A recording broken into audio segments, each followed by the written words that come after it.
I'm going to a match at every round of this season's Champions League. And today, I'm driving to the game.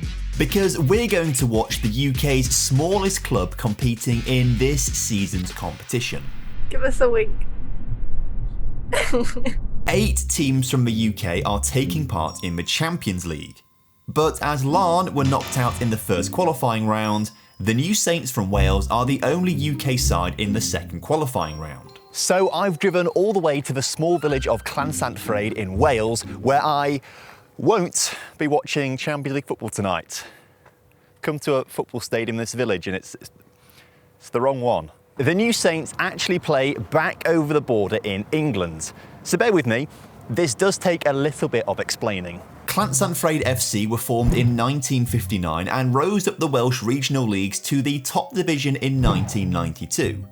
In 1996, they qualified for European football for the first time. At the same time, a local computer company called Total Network Solutions agreed to sponsor the club, which included the naming rights. So the new team name was Total Network Solutions FC, but because UEFA have a ban on sponsors being in the team name, they were known as TNS. It is so bizarre that this sleepy little Welsh village technically is the home of a Champions League football team.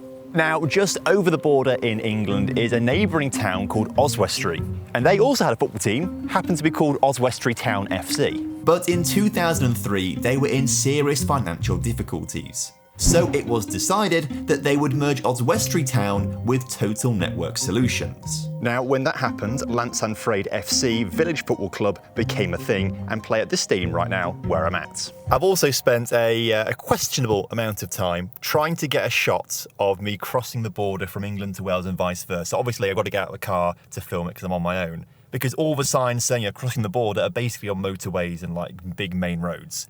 However, I have found this really secluded spot, right? I mean, I'm just on this single track country lane sort of thing. And according to Google Maps, if I hold the camera in the front of the car, I'm in England. But if I now move it to the back seat, my hand and camera are now in Wales. I can see why the club would want to base itself here in Oswestry rather than the Welsh town. This place is much bigger, but it's still only got a population of around 17,000 people in the town. And for context, that's about half the size of the population of Gibraltar where we were last week. So this is still a ridiculously small place to have a team playing Champions League football. However, Total Network Solutions, the company, were bought out by BT in 2006, which also ended the sponsorship agreement and naming rights. So the club needed a new name. After failing to have their reserve price met for the naming rights on eBay, the name The New Saints was settled on. It lets them continue their identity as TNS, but also incorporated the history of both Llansanfraid and Oswestry Town FC, as Llansanfraid were nicknamed The Saints and Oswestry have a long connection with St Oswald. And because the team represents a village in Wales and a town from England, the logo reflects that, featuring a Welsh dragon and an English lion. They have dominated Welsh football. They've either won or finished runner-up in Wales every single season since 2002, apart from 2008 when they came third. As a result, they have a lot of European experience. Although that experience is mostly losing, they've lost 47 of the 77 European games that they've played. But if they win tonight, they'll reach the Champions League third qualifying round for only the second time in their history. However, they did lose the first leg against Ferencváros in Hungary 5-0. So we're either going to see an incredible comeback, or more likely, the end of the road in the Champions League for TNS. So I admit it's not the most exciting game that we could have gone to tonight. But I did ask you guys at the end of the last video we went to Gibraltar where you wanted me to go. And the split choice really was TNS and Key Klaksvik in the Faroe Islands. However, the club actually tweeted me to say there's a massive festival going on in the Faroe Islands right now and there's not any spare hotel rooms at all. A trip to Wales is also a lot cheaper than a trip to the Faroe Islands, so my wallet is thanking you guys. This is the car park. We're in a field in the middle of the countryside. I love this. This is my favourite thing about football at this level. And yet, we're in the Champions League. I love it. So now, I'm just going to follow everyone else because I don't know where I'm going. I just love that this is the car park. Forget places like the San Siro. Old Trafford, the Bernabeu. There's no place I'd rather be than parking my car in a field and watching the champions of Wales play in the second qualifying round of the Champions League. That is, unless, of course, the aforementioned clubs who play in those stadiums that I mentioned want to offer me hospitality tickets. I'd gladly take those, actually. That would be very, very nice of you. The venue comes into focus, quite literally, because the stadium is actually called The Venue. So obviously it is quite a small stadium. Just to my left here, we have all the hospitality, which I was tempted to get a ticket in, but they were all sold out by the time I bought tickets. So I'm with the regular folk further down this end of the two stands they've got here at TNS. So there are fans from Hungary coming to this game. There's a few here that have got off a coach. I presume it's brought them over from an airport. If they drove, that's mental. And they have got a section of this stand here at the far side so they can watch their team play. Only two stands here, like I mentioned. After looking around the outside, I headed into the stadium and got myself in the biggest queue I've ever seen at a football stadium for food. But it was worth it. The beef chili loaded nachos were very, very good, and we'll do a full review of the food and the experience at the end of the video, comparing it to the experience we had in Gibraltar in the first qualifying round. This is the view from my seat across the venue. I'm on the back row to try and stay out of people's way. Players have just finished their warm-up. They're heading inside now to get changed, ready to come out for kick-off. As you can see, it's a pretty small stadium. It actually turns out all the Ferencváros fans are housed in this stand. I thought some was for the home fans, some with the away fans, but by looks of things, it's all Hungarian fans over this side. And then this is the main stand here where all the home fans are going to be housed. You've got the full concourse at the back here, and then below there's a good few rows of really steep seats actually. It's quite a nice little stand. The reality is TNS are down 5-0 on aggregate right now. They need to come back and beat the champions of Hungary by 6 goals to qualify. I don't think it's going to happen. I'm going to hold out hope for it. I just don't think it's going to happen. The pitch here is like a 4G pitch, so actually passing along the floor is pretty slow. It's not as slick as a grass pitch, and that's what Ferencváros are trying to do, and it's not quite working out so well for them. So I think maybe TNS have a bit more of a shot here. Plus, I think Ferencváros must be playing with backup players because their goalkeeper's number 90, left centre-back is number 34, left-back 99. They've got an 88 in centre-mid, an 80 in centre-mid as well.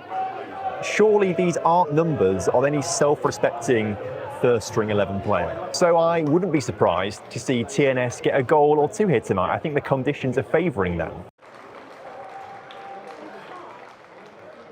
So Ferencváros have just scored. You won't believe me, but I did miss it, genuinely. I was checking to see the match stats, to see how many shots there had been in the game, because I just hadn't seen it. And it's been such a boring game of football. So I was looking at my phone, and then suddenly I just hear a few cheers from next to me in the away end, and apparently it was a goal. So it's 1-0 Ferencváros. It is now half-time, though, in what's been one of the most boring matches I've ever watched, I'll be honest. There really wasn't much going on at all. So hopefully the second half is going to be a lot more entertaining. But actually, I think whatever's happening here at half-time is going to be way better than what I saw in that first 45 minutes. I'm hearing rumours of a bin challenge. It turns out the bin challenge is pretty simple. Kick the ball into the bin. No one's able to do it so far. Here comes Navy Shirt. I have no faith in this man. I really wish he proved me wrong. I really wish he had. Come on, grey T-shirt. This it looked good when it left his foot. It's not looking good now. No winners of the bin challenge. It's the real I think I missed half of it as well. I didn't realize it had started. So I'm just not good at noticing things, apparently. I need to work on paying attention. That's what I've learned from these two videos so far going to Champions League games. I also learnt at halftime that this big thing across the other side of the stadium is just for the dugouts and the cameras so they get a good vantage point. The commentary teams are actually in the main stand sat behind everyone else, which I thought was quite interesting that they get a different view to what the camera gets. I also missed 15 minutes of the second half getting some chips, cheese and gravy, which is food of the gods. But I came out at the perfect moment. It's a Ferencváros penalty at the start of the second half here. To me, it looked like a clean challenge, but we have got VAR here. VAR has said it is a penalty as well, so there's not a clear and obvious error to get rid of. Striker was bearing down on goal. He was on the penalty spot pretty much. A slide challenge comes in from behind and the side. I thought the ball was kicked away, but maybe it was the player falling down that moved the ball away. Either way, a penalty has been given, a chance for Ferencváros to make it 2-0 here. Number 88 is stepping up. He's taken 3 steps back and then slightly to the left of the ball. Referee blows his whistle. It's right-footed. It's straight down the middle along the floor. Keeper dives down to his right, and it's a goal. 7-0 on aggregate now. Don't really think there's much coming back here for TNS, sadly. They're actually making a few substitutes right now. So maybe I'm going to eat my word. Maybe this is a super sub coming on. It's going to change the game around. Being totally honest, this has been one of the most boring football matches I've ever been to in my life. And perhaps that's my fault, right? I booked my tickets before the first legs took place. And then when Ferencváros won 5-0 in Hungary, obviously this game was going to be just a formality. I don't think Ferencváros have really got themselves out of second gear at all. They've just looked very comfortable, got the job done. They've done what they had to do, and it's been easy for them. We are about 82 minutes or so into the game though, and TNS have just had their first shot on target. It was from about 30 yards out, straight at the keeper, but you know, it's progress being made, I think, there. At the same time though, Ferencváros are racing forward right now in the penalty area, challenged, cleared. That's kind of what this game has been. You know, this is what I mean when it's been a boring game. Like Ferencváros have a chance to come forward, they get into the penalty area, tackled, cleared. Or they pass it around the edge of the penalty area, have a shot from distance, it goes wide or it's blocked and cleared. Like, there's not been a whole lot of attacking impetus from either side in this game. It's been just passing around a lot of it. It's not been great. But I'll tell you what though, this is one of the loveliest football stadiums I've been to. It's been really nice to sit here and admire the scenery, which isn't admittedly what I've come here for, but it's been a nice bonus to see how lovely of a place it is. The game does end on a high. TNS have scored in the 90th minute. It's at the very far end of the pitch for me, so I didn't really see it very well, but a cross sort of trickled into the area, and I feel like it sort of just bounced over the foot of a few players, and then some guy at the far post is completely open, just tapped it in from about 2 yards out. I'm sure Ferencváros will be very upset with that. You know, they've put in a really good performance. Like I say, they've not got out of second gear at all, but to concede a goal, they'll be very cross with that, I'm sure. But, you know, TNS, their European Champions League adventure may be coming to an end right now, but at least they've scored a goal in this game against Ferencváros to make it 2-1 on the night, makes it look a lot more respectable. And as the full-time whistle blows, they get to go into the Europa League instead. They'll go to the third qualifying round of that, so they still have a chance to get through to a European League phase. If you are local to the team, come down and support them for that game. It'll be fantastic to get there. It's been a really nice time here. I've enjoyed it a lot. So let's rate the match experience then. We'll start off with the food because that's an easy 5-star. The chili was good, but I've got to say, chips, cheese and gravy, anyone that does that, in my opinion, deserves 5 stars. It is food of the gods. The stadium was nice. You know, it's only got 2 sides to it, but it's exactly what TNS need. They're not a big club. This is a Champions League fixture. Tonight's attendance was 1,022, which isn't a sellout for them at all, but it does the job for them. Comparing it to other stadiums that we're going to go to across this journey, it's not going to compare. So I'm going to give them 1.5 stars on the stadium. The atmosphere, it was dead. I mean, the Ferencváros fans were giving it a go every now and again with a few chants. If it wasn't for them, it would be like a 0 star. But I don't really think it's the TNS fans' fault. I actually spoke to quite a few people at the game. The guy sat next to me was a Liverpool fan. He'd just come down to the game. The guys in front, I think, were Aston Villa fans who'd come along to the game, and a few subscribers came to talk to me, and I said, "Oh, are you a TNS fan?" And they were like, "No, I just like to come to games, and you know, this one was available tonight." So a lot of ground hoppers at the game tonight, which is probably why the atmosphere wasn't that great, if I'm honest with you. I feel harsh doing it, but I'm going to give it half a star.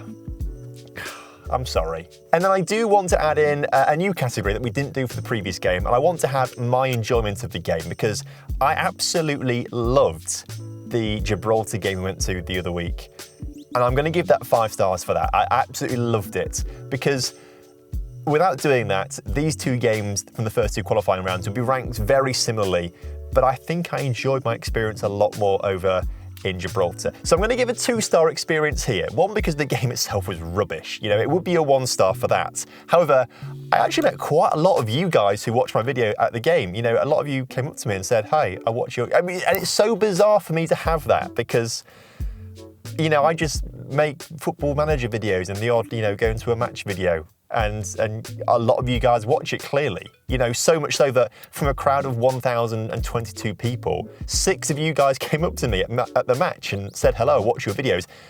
You know, that takes a lot of balls to go up to someone and say, you know, "I watch your videos and I like your content." Like, I don't think, I mean, I make videos and I don't think I'd go up to people and say that if I didn't know them, because I'd feel a bit self-conscious about it. So the fact people will come up to me and like, want to have a conversation, I love it. You know, I always try and give people as much time as they want to have a conversation because, you know, it takes a lot of balls. Anyway, as a result, TNS not as high as Gibraltar on my list of Champions League experiences so far this season.